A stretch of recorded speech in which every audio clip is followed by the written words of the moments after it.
우리 옆 사람에게 한번 옆 사람 뒷사람에게 인사 한번 합시다. 예수님의 이름으로 환영합니다. 한번 해보세요. 어디 뭐 싸움하고 나왔어요. 어젯밤에 이렇게 뭐 서로 옆 사람 얼굴을 탁 보고 손을 잡고, 아니 이렇게 한번 따라해 보세요. 당신의 눈동자를 보니 주님의 얼굴을 뵙는 것 같습니다. 자, 이제 손잡고 한번 해보세요. 서로 손잡고, 옆 사람 손잡고, 당신의 눈동자를 보니 주님의 얼굴을 뵙는 것 같습니다. 시작! 당신의 눈동자를 보니 주님의 얼굴을 뵙는 것 같습니다. 아멘.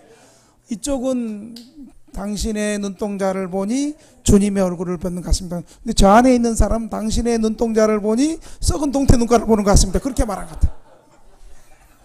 할렐루야. 예, 오늘은 특별히 세문안교회 남성교회와 또 임원들과 또 우리 트램펫 우리 회원들과 함께 예배 드리게 됨을 감사하게 생각합니다. 우리 세문안교회는 남성교회가 한 10년 전부터 우리 교회를 위해서 기도하고 후원하고 그렇게 또 1년에 한 번씩 교회 이렇게 방문해서 함께 예배 드리고 서로 교회 형편을 또 묻고 또 돌아가서 기도하고 그렇게 했던 귀한 교회입니다. 여러분, 세문안교회는요 지금부터 132년 전에 1887년 언더우드 선교사가 광화문 사랑채에서 교회가 설립한 우리나라 최초의 조직교회입니다. 세문안교회 맞죠? 네, 제가 어제 공부했어요. 그래서 최근에 또 세문안교회가 예배당을 잘 지어가지고 예수 안 믿는 주변의 사람들도 언제든지 교회 같이 들어와서 자유롭게 들어올 수 있도록 담도 헐어버리고 아주 이쁘게 그렇게 리모델링을 해서 4월 달에 헌당 감사 예배를 드렸죠. 예. 그리고 참 그 내용을 보니까 성도들이 한 500명의 성도들이 3년 동안 건축을 하는 데 있어서 24시간 동안 릴레이 기도를 하면서 그렇게 아름다운 예배당이 건축되었습니다. 여러분, 이처럼 기도는 위대한 역사를 일으킨다는 사실을 기억하시길 바랍니다. 큰 교회나 개척교회나 대형교회나 사람이 운영하는 것이 아니고 기도하는 사람들의 손을 통해서 하나님이 놀랍게 역사하신다는 사실을 여러분 믿으시기를 바랍니다. 이렇게 좋은 역사적 전통을 가진 세문안교회와 이제 또 우리 세문안교회는 도송 안에 있는 교회잖아요. 그죠? 바로 여기가 동대문 도송 안에 있는 교회. 우리 교회는 어때요? 바로 도송 밖에 있는 교회. 성문 밖 교회, 성문 안 교회. 그러나 서로 하나가 되어서 이렇게 하나님 앞에 예배드리고 위로하는 이런 모습은 우리가 바로 예수님의 사랑 안에 있고 주님의 십자가 보혈 안에 있고 아멘 한 사람 안에도 결국 우리가 하나님 나라를 바라보며 천국에서 다시 만날 수 있다는 소망이 있기 때문인 줄 믿습니다. 여기는 예수님의 재림을 믿는 것 같은데 저기는 예수님의 재림을 안 믿는 것 같아요. 항상 그러니까 지각 안 해야 돼. 예. 저희 교회는 이제 한 개척하서 이곳에서 개척한 지가 14년 됐습니다. 14년 됐는데 제가 14년 전에 교회를 여기 말고 이하동 지하에서 개척을 해서 전도하러 막 다녔어요. 전도하러 쪽방에 다니니까 우리 쪽방 사람들이 뭐라고 얘기하냐면 제가 전도하러 우리 예수 믿읍시다. 예수님은 당신을 버리지 않습니다. 예수님이 당신들을 사랑하십니다. 예수님 앞에 나오면 됩니다. 특별히 가난하고 병들고 소외된 사람을 위해서 우리 예수님 십자가에서 죽었습니다. 막 그렇게 전도하러 다니니까 어떤 분이 뒤통수에 대놓고 예수 믿으려면 문씨처럼 예수 믿어야 돼. 그러는 거예요. 여러분 바로 그 문은학 집사님이 우리 교회 최초의 서리 집사가 되었습니다. 그리고 그렇게 말했던 분도 몇 년 전부터 우리 교회 등록해서 지금 신앙생활을 잘하고 계십니다. 하나님을 믿는 성도는 정말 세상 사람들에게 그런 소리를 들어야 돼요. 예수 믿으려면 아무개처럼 예수 믿어야 된다. 예수 믿으려면 아무개처럼, 저 사람처럼 예수 믿어야 된다. 오늘 본문에 바울도 에베소 교회 성도들에게 예수 안에서 새로워진 사람들은, 거듭난 성도는 옛사람을 벗어버리고 새 사람이 돼야 되는데, 오늘 본문은 옛사람을 벗어버리고 새 사람이 되는 실제적인 지침을 바울이 몇 가지로 권면하고 있습니다. 첫째는 오늘 25절에 보니까 뭐라고 얘기하냐면 거짓을 버리고 진실을 말하라고 해요.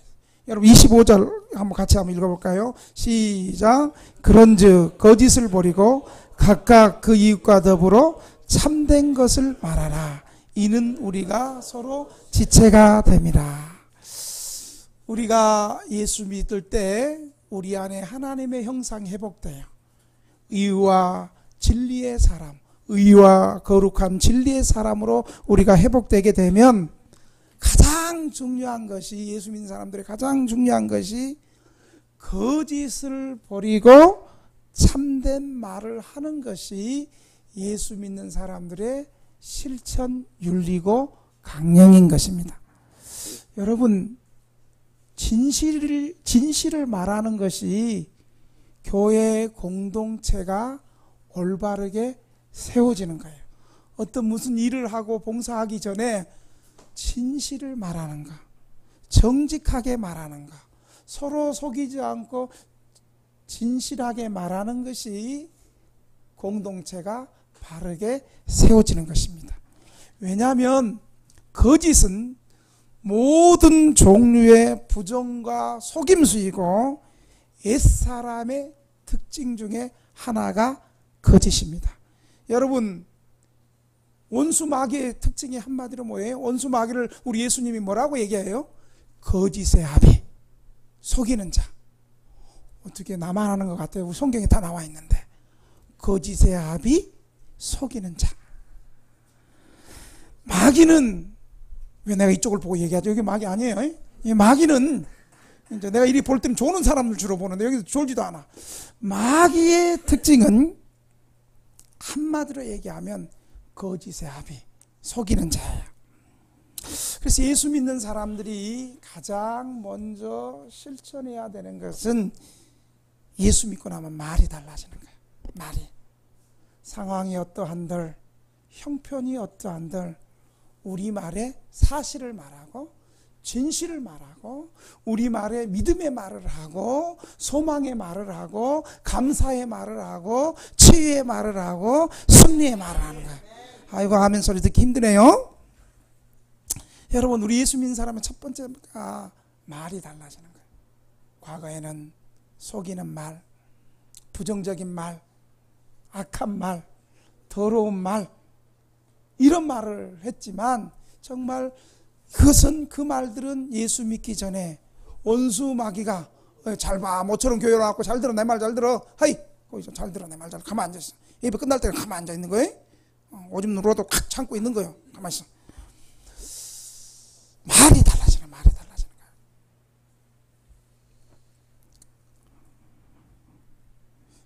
우리 예수 믿는 사람들도 완벽하지 않아요.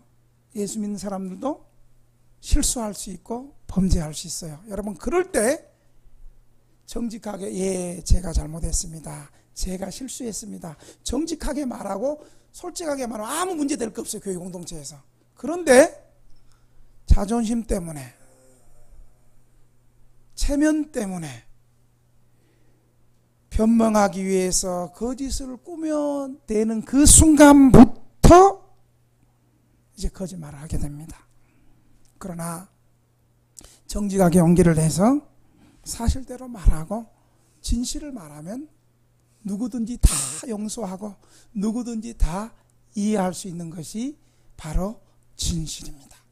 사도 바울은 교회 공동체에 예수 믿는 신자들이 이제 옛사람을 버리고 새 사람을 입은 우리가 가장 먼저 해야 될 말을 바로 거짓을 버리고 진실을 얘기하라는 거예요. 여러분, 특별히 맨 마지막에 참된 말을 해야 될 이유가 25절에 보면 우리가 서로 뭐가 됐다고요? 지체가 됐다는 거예요. 여러분, 성경은요, 예수님과 우리와의 관계를 몸으로 설명해요. 몸으로. 예수님이 머리가 되고 우리가 이 몸의 모든 지체가 되는 거예요. 그러니까 우리는 영적으로 한 가족이라는 거예요. 여러분, 가족에게 거짓말 할 수 있습니까? 사기칠 수 있습니까? 없어요. 또 가족은 가족에게 잘못했을 때 아빠, 내가 사실 아빠 용돈 5만 원 내가 띵겨 먹었어. 우리 딸이 그렇게 얘기합니다. 딸이니까. 가족은 뭐 좀 띄워 먹어도 아빠 사실 내가 급해서 썼어. 그럼 어때요? 그럼 제가 내년 너는 호적에서 파야 된다.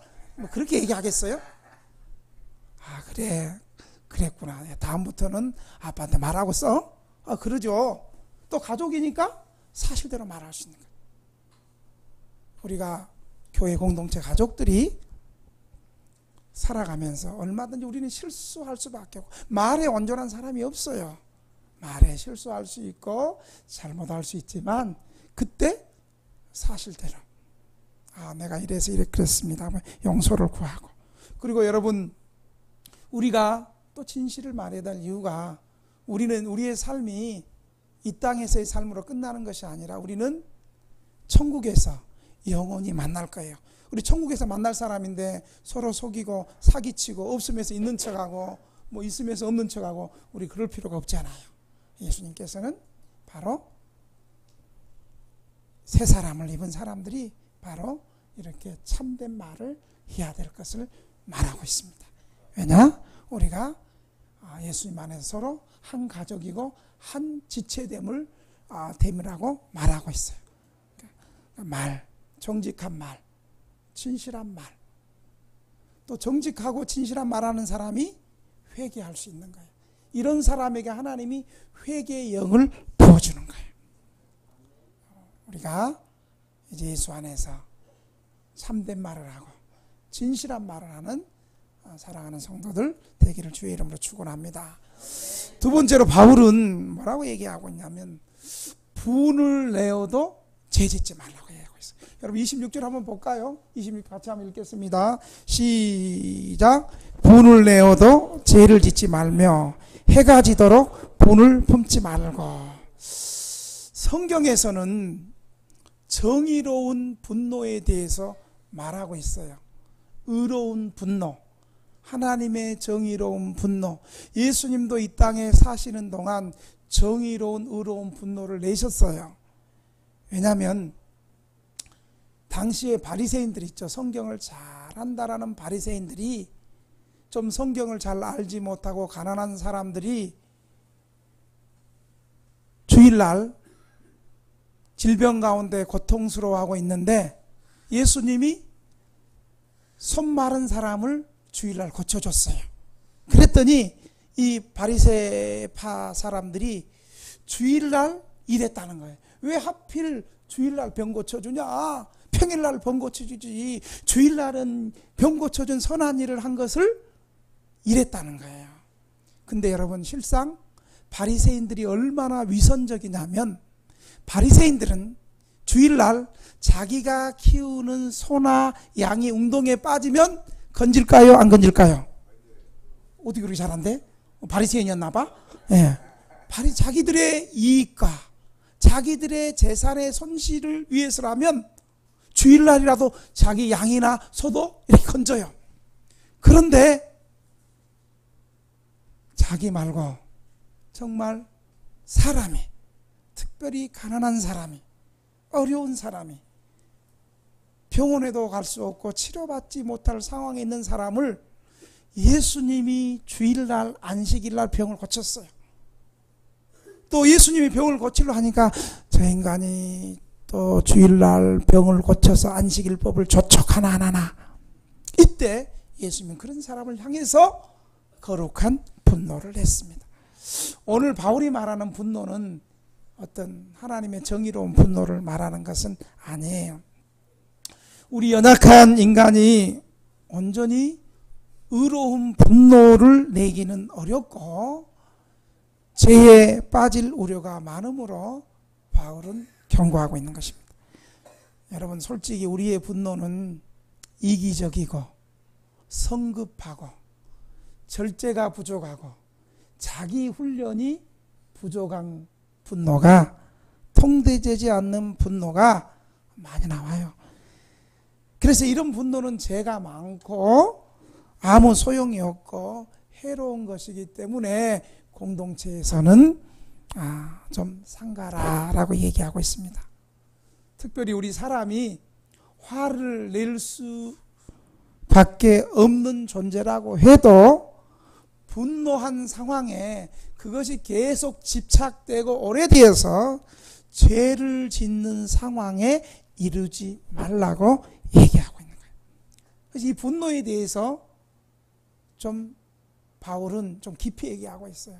단순히 화내는 것이 아니라 이 분노의 감정을 오늘 26절에 보니까 해가 지도록 품지 말라고 얘기하고 있어요. 이 말은 우리의 혈기나 악독이 폭발하지 않도록 그 분노를 연장하지 말 것을 말하고 있는 거예요.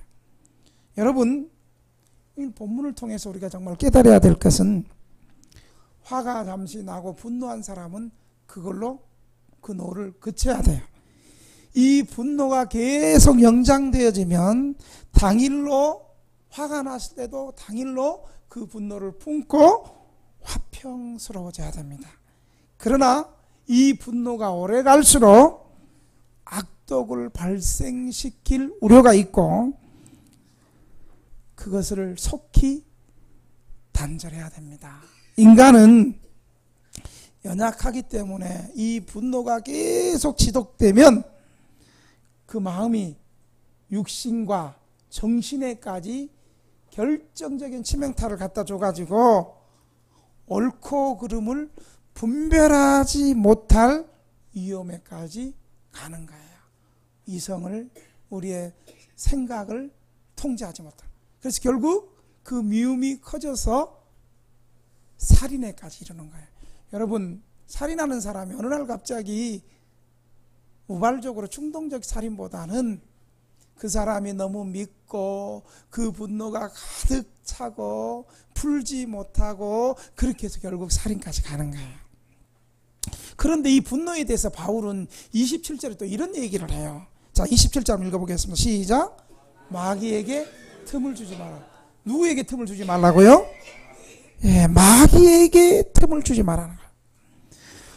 분노가 하루를 지나지 말라고 했던 이유는 하루를 지나면 이것이 결국 마귀가 자리를 잡게 된다는 거예요. 그 분노의 마음속에 마귀가 자리 잡고 있는 거예요. 분노를 오랫동안 품고 있으면 마귀가 그 기회를 엿보다가 결국 그 사람 속에 마귀가 역사한다는 거예요. 여러분, 원수 마귀는요, 우리가 아는 것보다 훨씬 더 교활하고 훨씬 더 강교하고 훨씬 더 악해서, 여러분 뭐라고 얘기하고 있어요? 마귀는 지금도 우는 사자처럼 두루 삼킬 자를 찾고 있다는 거예요. 에이, 나는 예수 믿었으니까 마귀가 많아. 여러분, 그 마귀가 예수님도 시험했어요. 예수님도. 하나님의 아들 예수님도 마귀가 시험했어. 그것도 예수님 40일 금식했는데 그때 시험했어요. 예수 안 믿는 불신자들은 시험할 가치도 없어요. 이미 밥이 되어서 지옥 가니까. 그러나 마귀는 어떻게 하든지 믿는 자를 건드려서 믿는 자가 믿음에 떠나게 해서, 우리 동네 같은, 우리 교회 같은 마귀, 어떤 마귀가 있어요? 한번 따라합시다. 삐지는 마귀. 한번 옆 사람 보고 인사 한번 해봐. 절대 삐지지 맙시다. 지금 하는 사람은 안 삐지는 사람은 안 하는 사람이 삐지는 거예요. 원수 마귀는 항상 틈을 봅니다. 여러분, 이스라엘의 초대왕 사울에게도 여러분 마귀가 역사했어요. 여러분, 그래도 이스라엘 역사의 초대왕 첫 번째 사울 왕으로 기름 부를 정도면, 왕으로 세움 받을 정도면 그가 얼마나 하나님 앞에 겸손하고 하나님 앞에 쓰임 받기에 합당한 삶을 살았겠어요. 그런 사울 왕에도 마귀가 틈탄 거예요. 어느 날 여러분, 이스라엘이 블레셋과의 전투를 했어요. 그런데 블레셋의 장수 골리앗은 한 3m, 2m 반, 3m 정도 되는 이런 거인이었어요. 옛날에 고대 전쟁은 지금처럼 뭐 컴퓨터로, 공중전으로, 비행기가, 핵무기가 그런 게 아니었잖아요. 뭐예요? 쪽수 싸움이었거든요. 그리고 기싸움이었거든요. 다이다이, 우리 편에서 대빵 나와, 저 편에서 대빵 나와, 한번 하자. 우리 어렸을 때 그리 많이 해봤잖아요, 그죠? 그런 고대 전쟁이었어요. 그러니까 기싸움이거든요. 그래서 이 장수끼리 붙는데, 너무 블레셋의 장수는 너무 키도 크고 그가 갖고 있는 갑옷이나 철기 문화로 다 덮여 있고, 이스라엘은 그 당시 철기 문화가 없었고 농기구였거든요. 체력도 못 먹어가지고 그렇게 비실비실하고 아무도 안 나가는 거예요. 오직 있으면 사울 왕이 누가 저기 가서 저 장수를 대항해서 이기면 내 딸을 주겠다. 내 딸을 주겠다는 건 뭐예요? 나라 절반을 주겠다는 거예요. 그래도 안 나가는 거예요. 그런데 다윗이, 하나님께서 다윗을 또 그런 기회를 또 만들어 주시죠. 다윗이 거기 가서 형들이 전쟁터에 가서 살아있나 죽었나, 아버지 심부름은 도시락 들고 살아있나 죽었나 가는데 다윗이 하나님을 욕하고 말이죠. 하나님을 믿지 않는 이방 골리앗이 감히 하나님 욕하고, 그래서 다윗이 평소에 그 양치기 할 때, 외로운 양치기, 주인이 안 보는데도 늘 다윗은 사명감으로, 내가 내 이 목동의 사명을 다해다 되겠어? 악한 짐승이 대부분 목동들은 도망가는데 다윗은 도망 안 갔잖아요. 그때 물맷돌을, 기본 연습을, 평소 실력을, 악한 짐승들이요, 물맷돌을 맞추는 연습. 곰이 자기 양을 가져가면 곰한테 찾아가서 곰의 아가리를 찢고, 여러분 곰요 무섭습니다. 우리 전사님이 카나다에 있어서 곰 내 얘기 들어보니까 곰이 발로 한번 빡 치면 그게 1톤이래. 트럭이 치는 거래. 그런 곰을 다윗이 정말 양을 지키는 그 사명감으로 다윗이 아가리를 찍었던 그런 평소에 사명을 감당해서 평소 실력이 있었던 다윗이, 여러분 평소에 예수 잘 믿으면요 하나님이 좋은 기회를 주는 거예요. 아멘. 힘들고 어려울 때 예수 안 믿으면요 평생 가. 근데 하나님이 아무도 안 봐도 평소에 하나님 앞에서 진실하게, 누가 안 봐도 진실하게 살아가는 사람은요, 지금보다, 내가 생각하는 것보다 하나님이 더 좋은 무대, 하나님이 역사에 쓰임받을 수 있는 더 좋은 장을 하나님 열어주신다는 사실을 믿으시기 바랍니다. 그게 다윗이잖아. 다윗은 8번째 막내로 가족에게 또 버림받고 아버지의 주목도 받지 못했는데, 그때 다윗이 나와가지고 돌팔매질 한 방으로 끝내버렸잖아요. 너는 칼과 창을 의지하지만 나는 만군의 여호와 이름으로 내게 나아가노라. 한 방으로 끝냈잖아요. 근데 그 다음이 문제예요. 이제 그런 거 보니까 좀 사울 왕이 가슴이 좀 찌질이었던 것 같아. 아주 가슴이 아주. 그리고 이제 이 사실을 알고 다윗이 전쟁 영웅이잖아요. 개선문을 통과할 때 이스라엘의 여인네들이, 다윗은 만만해요, 사울은 천천히요.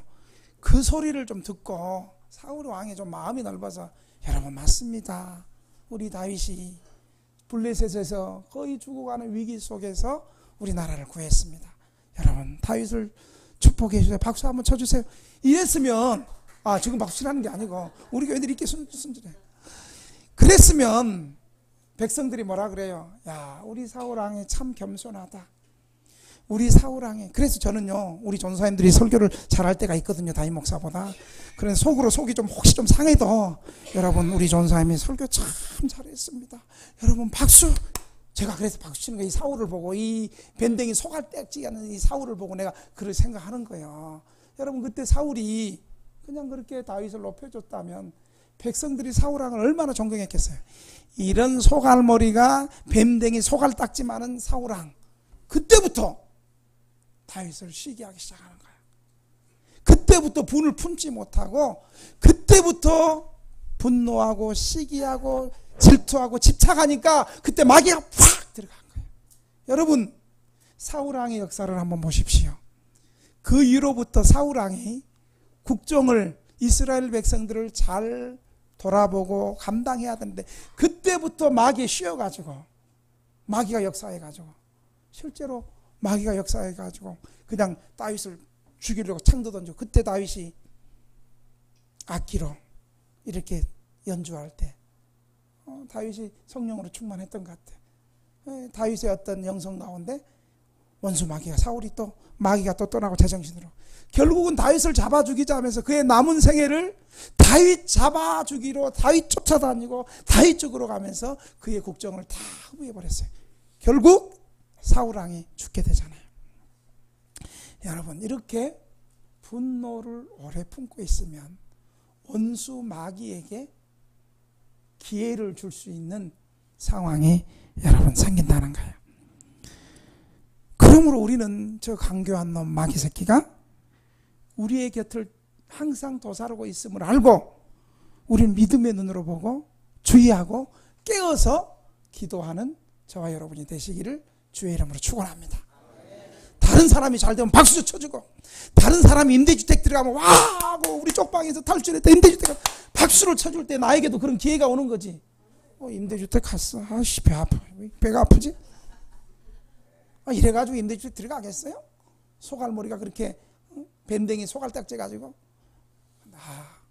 임대주택 들어갔습니다. 우리 같이 신방 가서 축복합시다. 따라가서 말이죠.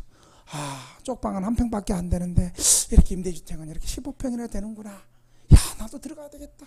도 좀 받지 않겠어요? 시기하는 것 같은데 지금 보니까 항상 우리의 이런 마음들이 있기를 바랍니다. 자, 세 번째로는 바울은 이렇게 권면합니다. 도둑이었던 사람은, 잘 들어보세요, 정직한 일꾼이 되어야 하라고. 여러분 28절 한번 읽어볼까요? 우리 28절 시작. 도둑질하는 자는 다시 도둑질하지 말고 돌이켜 가난한 자를 구제할 수 있도록 자기 손으로 수고하여 선한 일을 하라. 여러분, 당시에 바울이 괜히 도둑질하는 사람이 도둑질하지 말고 선한 일을 하라는 말은, 당시의 상황이 도둑질하는 사람이 많이 있었기 때문에 고대 세계에서 도둑질이 빈번했습니다. 잦았습니다. 많았습니다. 그 당시 도둑질은 어떤 곳에서 일어나면 두 군데에서 일어났어요. 첫째는 항구에서 도둑질이 많이 일어났고요. 더 빈번하게 많이 일어났던 것은 목욕탕에서 일어났어요. 이 목욕탕은, 공중목욕탕은 당시에 사교장이었는데, 공중목욕탕에서 옷을 벗고 있으면 그 사람의 옷의 소지품과 그 사람의 필요한 것들을 다 훔쳐가고, 당시에 고대 헬라 세계에 이런 일들이 너무너무 많았습니다. 그리고 예수를 믿어도 그 과거에 도둑질하는 습관을 가지고 그대로 교회 공동체에 들어온 사람들이 분명히 있었습니다. 이런 배경에서 바울은 지금 예수 믿고 새로운 삶을 사는 신자들에게 실제적으로 권면하는 거예요. 근데 여러분, 바울의 권면은 굉장히 우리에게 도전을 주고 있습니다. 바울은 이렇게도 말할 수 있거든요. 도둑들에게, 기본 도둑은 도둑질 했으니까 뭐 도둑질이나 그치는 것이 잘하겠지. 그래서 이렇게 말할 수 있어요. 도둑들에게 정직한 일꾼이 되어라. 그리하여 너 자신이 독립적으로 내 생계를 꾸려라. 이렇게만 해도 잘하는 거죠. 그죠?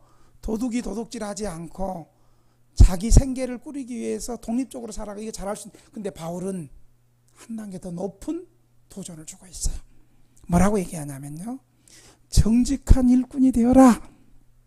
그리하여 너보다 더 가난한 사람을 구제하라. 그렇게 말하고 있는 거예요. 오늘 본문 28절이 그렇네요. 우리 28절 한번 다시 한번 읽겠습니다. 시작. 도둑질하는 자는 다시 도둑질하지 말고 돌이켜 가난한 자에게 구제할 수 있도록 자기 손으로 수고하여 선한 일을 하라. 바울이 이렇게 말하는 거예요. 지금 도둑질하는 사람에게 이제 도둑질을 그치고 네 힘으로 네 밥벌이나 할 수 있는 네 생계나 해라 이렇게 말하지 않고요, 한 단계 더 뛰어넘어서 도둑질하는 사람은 이제 도둑질을 그치고 내 손으로 일을 하는데 단순히 네가 먹고 사는 네 생계를 위해서 일하지 말고 어떻게 해요? 가난한 사람을 구제하기 위하여 일하라는 거예요. 이것은 바울이 당시 고대 세계 우리 신자들에게 놀라운 가치를 얘기하죠. 단순히 우리가 일하는 목적이 단순히 내 먹고 나만 편하게 살고 내 가족만 편하게 살고, 대부분 예수 안 믿는 사람 그렇거든요. 자기밖에 모르고요. 그런데 2000년 전에 바울은 교회 공동체에게 참된 노동관을, 일하는 목적을 새롭게 제시해주고 있는 거예요. 일하는 목적이 뭐냐? 나 혼자 잘 먹고 내 가족들만 잘 먹고 잘 사는 것이 아니라 예수님 말씀처럼 이웃을 내 몸처럼 사랑하라는 예수님의 말씀처럼 노동의 목적이 바로 가난한 사람을 구제하기 위해서 일하라고 말하고 있습니다. 우리 신자들에게 일하는 목적이 단순히, 여러분 우리 교회 나온 사람 여기 말고 우리 쪽방 사람들, 우리 교회 안 나오는 예수 안 믿는 쪽방 사람들 대부분 이렇게 살아요. 여러분 오해하지 말고 잘 들으세요. 건강해도 쪽방 방세 떨어질 때까지만 일하고 쪽방 방세 내고 그 다음부터 일 안 해. 또 열심히 술 먹고 놀다 보면 쪽방 방세 낼 때 되면 또 일하러 가. 그래갖고 주인이 한 5개월 6개월 밀렸다고 하면 방 빼라 하려고 하면 이제 그때 일 나가는 거예요. 지금도 좀 교회 못 나오고 그렇게 일하는 사람도 있어요. 이게 노동의 목적이 잘못돼서 그래요. 단순히 나만 먹고 나만 잘 살고. 여러분 그렇게 살아왔던 사람 회개합시다. 아멘 하는 사람 확실히 회개합시다. 단순히 우리 일하는 목적이 나만을 위해서, 내 가족을 위해서, 그게 아니에요. 바울은 일하는 목적이 단순히 내 생계만을 위해서가 아니라 오히려 나보다 더 가난하고 어려운 사람들을 구제하고 선한 일을 위해서 노동의 목적을 말하고 있는 거예요. 여러분 제가 잊을 수 없는 헌금이 하나 있어요. 몇 년 전에 신방하고 막 피곤해가지고 제가 이제 목양실에 좀 자고 있었어. 이불 깔고. 그러면서 우리 전사님한테 혹시 누구 오늘은 좀 상담하는 거 좀 그냥 좀 상담 안 받는다고 그러고 가고 좀 나 좀 잘 테니까 나 될 수 있으면 중요한 거 아니면 나 깨우지 말라고. 나 1시간만 자게. 1시간 동안은 누구든지 나 상담하고 우리 교인들 찾아오고 쪽방님들 찾아오고 누구든지 찾아와도 나 깨우지 말라고. 근데 어떤 분이 찾아왔어. 그럼 좀 눈치가 좀 있어야 될 거 아니야, 부교육자가. 그러니까 말한 대로 믿음대로 우리 목사님이 지금 피곤해서 자고 있으니까 들어오지 마십시오. 그런데 그분이 알고 봤더니 의사 첫 월급을 헌금하러 온 거예요. 이분이 한국에서 의대를 졸업하고 미국에서 또 대학원을 하고 한국에서 의사 면허를 따고 처음 의사 인턴 해서 첫 월급을, 여러분 첫 월급을 탔으니 얼마나 쓸 데가 많겠어요. 내가 유학하면서 부모님한테 늘 돈 받아 쓰고 효도하지 못하고 또 자기가 쓰고 싶은 것도 있는데 또 빚도 많이 졌을 건데 그 첫 월급을요 자기를 위해 쓰지 않고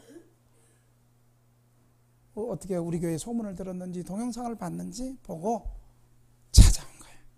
자기 첫 월급 한 500 얼마 거의 600만 원 다 되는 첫 월급을 내가 잔다 그랬더니 예 알겠습니다. 헌금함통에 탁 넣고 그냥 갔더라고.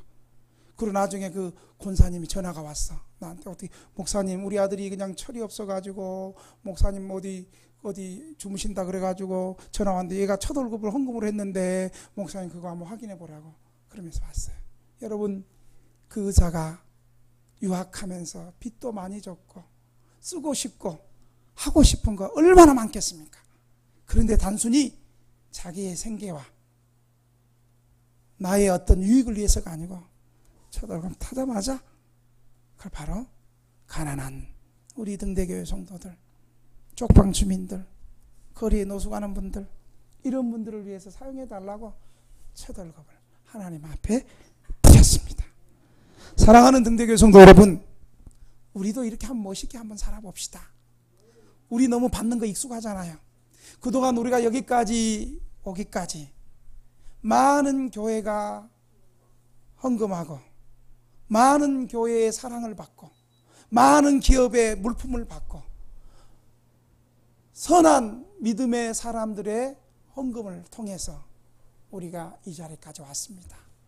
이제 우리도 연약하고 가난하지만 우리보다 더 약하고 가난한 사람을 위해서 우리도 구제하고 단순히 겨우 한 달 먹고 사는 것만을 위해서 살지 않고 우리도 이 사랑을 받았으니까 이 사랑의 빛을 지었으니까 이제 우리도 우리보다 더 연약한 사람을 구제하고 돕고 섬기는 일에 저와 여러분도 쓰임받기를 주님의 이름으로 축원합니다.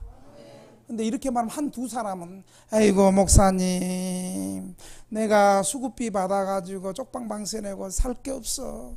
여러분 이거 아세요? 어렵고 힘들 때 섬기지 못하면 부자 되고 큰 물질이 생겨도 못 섬기고 헌금 못하는 사실 여러분 아세요?